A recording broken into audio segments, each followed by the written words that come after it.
Those first few weeks and months of sobriety were really exciting to me. My life was low, and so when I started getting just above water, basically, I felt so great because I hadn't felt normal in so long, and I got so excited. And I started looking really, far into my future, and everything was possible, and that was true, but I needed to really just kind of focus on what was going on.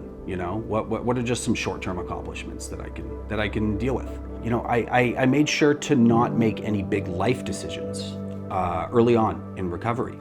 I was like, maybe I'm gonna go back to school, or maybe I'm gonna move to this city. Like all of these things that were really kind of based on me staying sober. And how it was explained to me was that that puts a lot of pressure. It puts a lot of pressure. It did put a lot of pressure on my recovery. And so I just focused on what was in front of me. Really what was just kind of going on in my life, because I had really I'd shattered it. And so it was, all right, what are the things that I can just focus on right now to get back to having a manageable life, doing taxes, paying bills, all of these things, getting my apartment in order, and all of those other things, they could wait. They could wait, because also at the beginning, I was an idiot. I went from thinking, all of my entire life was dictated by thoughts while I was drunk or high. And so the idea that I thought that I was clear-headed, oh my God, look, I've got all my faculties now, and so I'm gonna start making decisions, that was ridiculous. It was crazy.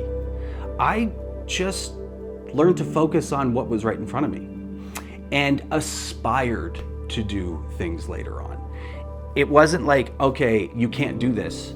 It was more yeah, maybe just look into stuff. And so when I'd be looking at different avenues, projects, all of these things, I would think, oh, I can't wait till I'm ready for that, because I wasn't ready. And I knew I wasn't ready. And so I just focused on getting to bed sober. That was it. And the days and the years stacked up, and then eventually I was able to really start kind of making some really big decisions. And the right ones. And now life is pretty goddamn good. So, pump the brakes if you're early on. Things will come. But just focusing on just staying sober for today is just so important. So just get to bed sober today.